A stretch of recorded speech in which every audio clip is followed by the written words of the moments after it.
Padiyoor SNAUP സ്കൂളിൽ 2026-27 വർഷത്തെ admission പ്രവർത്തനങ്ങൾക്ക് തുടക്കമിട്ട് അഡ്മിഷൻ കാർണിവൽ നടന്നു. പ്രീ പ്രൈമറി 1-ാം ക്ലാസ് എന്നീ ക്ലാസുകളിൽ അഡ്മിഷൻ എടുത്ത കുട്ടികൾക്ക് സമ്മാന പൊതികളും സ്കൂൾ ബാഗും നൽകി. ഇവർക്ക് നൽകിയ സമ്മാന കൂപ്പണുകൾ മാർച്ച് 29-ന് വാർഷികാഘോഷ വേളയിൽ നറുക്കെടുത്ത് സൈക്കിൾ, സ്റ്റഡി ടേബിൾ, ചെയർ, കുട, സ്കൂൾ ബാഗ്, ടിഫിൻ ബോക്സ് തുടങ്ങിയ ആകർഷകമായ സമ്മാനങ്ങൾ നൽകും. ചടങ്ങ് SNDP union councillor AM Krishnankutty ഉദ്ഘാടനം ചെയ്തു. PTA vice president AK Santhosh അധ്യക്ഷത വഹിച്ചു. ഹെഡ് മിസ്ട്രസ് PG സിന്ധു സ്വാഗതവും രശ്മി പുളിക്കൽ നന്ദിയും പറഞ്ഞു. കുട്ടികളുടെ വിവിധ കലാപരിപാടികളും അരങ്ങേറി.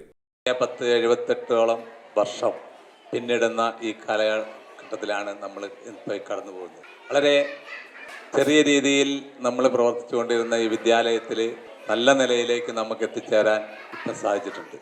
ഒരുപാട് ഭൗതിക സൗകര്യങ്ങളും നമ്മൾ ഒരുക്കിയിട്ടുണ്ട്. നമ്മുടെ കുട്ടികൾക്ക് എല്ലാവിധ തരത്തിലുള്ള സൗകര്യങ്ങൾ നമ്മളിപ്പോൾ ഇവിടെ വളരെ നല്ല രീതിയിൽ കൊണ്ടുപോകുന്നുണ്ട്.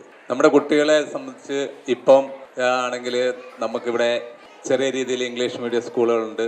അതുപോലെ തന്നെ LP മുതൽ 7-ാം ക്ലാസ് വരെയുള്ള ക്ലാസ്സിലേക്ക് നല്ല രീതിയിലുള്ള പ്രവർത്തനം ഇവിടുത്തെ അധ്യാപകർ നല്ല രീതിയിൽ പ്രവർത്തിച്ചുകൊണ്ടാണ് ഇവിടെ കൊണ്ടുപോകുന്നത്. അതോടൊപ്പം തന്നെ നമ്മുടെ മാനേജ്മെൻറ്റിൻ്റെ ഭാഗത്തു നിന്നും നല്ല ഒരു സഹകരണത്തോടു കൂടിയും PTA ഭാഗത്തും നല്ല പ്രവർത്തനമാണ് ഇവിടെ നടന്നുകൊണ്ടിരിക്കുന്നത്.